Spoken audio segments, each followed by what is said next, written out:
C'est le feuilleton qui glace des millions d'internautes depuis cet été et ça continue. Le site de rencontre extra-conjugal canadien Ashley Madison s'est fait pirater. Les données de ses utilisateurs ont été récupérées illégalement fin juillet par une bande de hackers et publiées sur le net. Nom, prénom, email des clients, coordonnées bancaires, position sexuelle préférée. Qui sont ces pirates? Comment se déroule actuellement l'enquête sur l'un des plus grands scandales du net? Le Tube est allé sur place à Toronto. C'est signé Reza Poniwachi et Sylvain Thierry. Mercredi dernier, l'affaire Ashley Madison prend une tournure dramatique. Un nouvel épisode qui fait encore la une aux États-Unis. Un pasteur baptiste du Mississippi s'est suicidé 6 jours après le piratage du site Ashley Madison.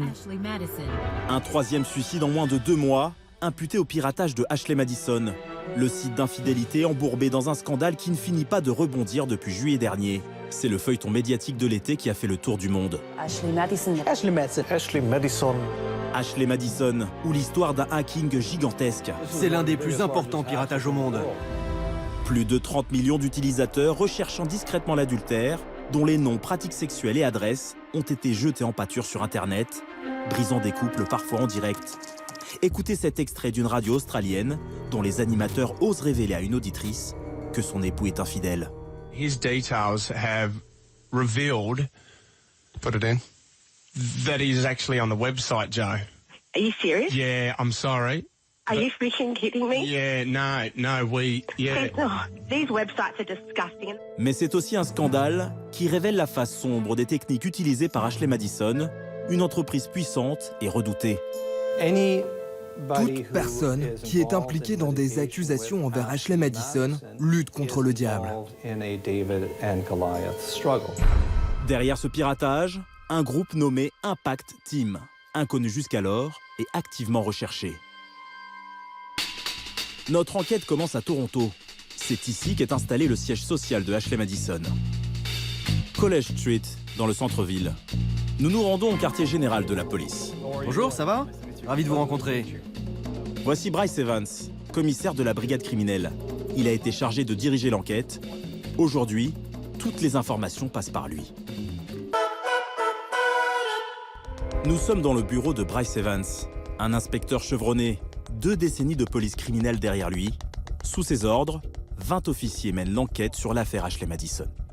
Dans l'intérêt de l'enquête, nous sommes aidés par la police montée du Canada, les services de renseignement intérieur, le FBI, mais aussi la sécurité intérieure du gouvernement des États-Unis. Tout commence au début du mois de juillet au siège de l'entreprise. Des employés ont reçu un message sur leur ordinateur. C'était une menace. Quand ils l'ont ouvert, une musique d'ACDC a résonné. C'était Thunderstruck. Sur les écrans s'affiche « Nous sommes Impact Team. Fermez Ashley Madison, sinon nous publierons toutes les données personnelles de vos utilisateurs. » 7 jours plus tard, dans la nuit du 19 au 20 juillet, des dizaines de millions de noms sont téléchargeables partout dans le monde. En France, Damien Bancal est un des premiers à récupérer le dossier. Ce journaliste expert en piratage est d'abord étonné par la quantité d'informations dévoilées par Impact Team. Là, on se retrouve avec des données qui ont très clairement pu être volées par quelqu'un en interne. Il y en a beaucoup trop. Il y a des bases de données, mais il y a aussi des courriers internes, il y a aussi des fichiers privés qui appartiennent à l'entreprise. Donc là, on sent quand même un pirate informatique qui avait accès à plus qu'un site internet. Damien Bancal a épluché les noms de ce listing. Plus de 200 000 Français y figurent. Des données à prendre avec la plus grande prudence, car certains noms sont plutôt surprenants. Je vois François Hollande sur ce listing. Je doute qu'effectivement, ça soit lui. Il y avait son adresse? Il y avait son nom, ouais. Il y avait François Hollande. Le Tube a vérifié, et effectivement, un petit malin a utilisé le nom du président français comme pseudonyme. Car sur Ashley Madison, n'importe qui peut s'inscrire sous n'importe quel nom. En revanche, une multitude de vrais noms seront révélés par la presse. 400 évangélistes aux États-Unis, des militaires, des fonctionnaires suisses. Un hacking qui va également lever le voile sur les méthodes douteuses du site de rencontre. Fin août, une journaliste américaine va découvrir un autre pan de l'affaire. 95% des clients sont des hommes. Nous contactons à San Francisco Annalie Newitz. Elle est rédactrice en chef de Gizmodo, un site de référence sur Internet et les nouvelles technologies. La plupart des hommes qui se sont inscrits sur le site parlaient à des robots. Ils ne parlaient pas à de vraies femmes. Une statistique intéressante, c'est que sur les 31 millions d'utilisateurs hommes que j'ai vus dans la base de données, 20 millions d'entre eux ont été contactés par des robots. C'est énorme. Sur le réseau, très peu de femmes, mais des robots pour appâter le client et le pousser à engager une discussion. Car si l'inscription est gratuite, pour répondre à un message, il faut payer. Résultat, en 2014, Ashley Madison revendiquait un chiffre d'affaires de plus de 100 millions d'euros. Tout cela, en partie bâti sur un mensonge. Nous allons en avoir la preuve avec Paul Dolac. Il y a 3 ans, cet avocat défendait une ancienne salariée qui avait annoncé avoir créé 1000 faux comptes de femmes. Ashley Madison a admis avoir des anges Ashley, qui étaient là pour contacter les clients et les divertir, comme ils disent. Fin août, l'affaire prend de l'ampleur dans les médias, jusqu'à la chute du très charismatique Noel Biderman, le fondateur et PDG d'Ashley Madison, poussé à la sortie. Lui, le roi de l'infidélité, une image au service de la réussite du site. Un féru des plateaux télé, toujours prêt à décontenancer ses interlocuteurs. Infidelity, then, becomes a life preserver. It helps them stay connected to their marriage while pursuing something outside of their bedroom. Noel Biderman, un provocateur qui la joue désormais profil bas. Nous allons le vérifier auprès de nos confrères canadiens, au Toronto Star, un des plus grands quotidiens du pays, qui a suivi le parcours du sulfureux personnage. La journaliste économique Sunny Freeman a récemment tenté de contacter l'homme d'affaires. Le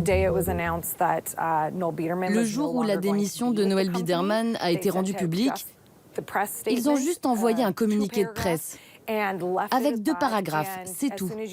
J'ai essayé de contacter Noel Biderman par email, par téléphone, mais depuis c'est le silence. Pas un mot. Noel Biderman a disparu. Nous avons fait des demandes d'interview auprès de la société Ashley Madison. Réponse négative. Alors nous tentons notre chance sur place, au siège, à Toronto. Nous sommes une équipe française de télévision, nous aimerions interviewer quelqu'un de l'entreprise. Sans succès. Seule déclaration officielle, l'entreprise a proposé 500 000 $ à toute personne disposant d'informations sur le groupe de pirates Impact Team. Car la pression monte. Des abonnés du site dont les noms ont été révélés vont les attaquer en justice. Ted Charney, un des avocats en charge de cette affaire, a accepté de nous recevoir. Pour l'instant, nous avons approximativement 300 000 plaintes enregistrées depuis le début de cette affaire. Si on fait le calcul, nous pourrions obtenir des centaines de millions de dollars. Plus de 500 millions de dollars sont réclamés, ce qui signifie peut-être la chute de l'empire Ashley Madison. En tout cas, ce scandale fait les affaires de certains dans ce quartier cossu de Toronto. Entrez, bienvenue à Marble Media. Marble Media, une société de production qui travaille depuis 1 an sur une série télé autour du site. Son titre provisoire, Thank You Ashley Madison. Une aubaine pour le coproducteur. Évidemment, l'affaire Ashley Madison fait que les téléspectateurs viendront regarder le premier épisode de notre série. Mais pour qu'ils reviennent ensuite, il faudra de bons personnages et une excellente histoire. En attendant la série Ashley Madison sur les écrans, l'affaire, elle, continue. Et le commissaire Evans flaire une bonne piste. Je ne peux pas tout vous révéler, mais nous avons reçu des informations plutôt satisfaisantes de la communauté des hackers. Nous étudions toutes les pistes. Nous ne voulons rien rater. L'idée est de se faire une vision d'ensemble. Ce que je peux vous dire, c'est que je suis optimiste quant à l'issue de cette enquête.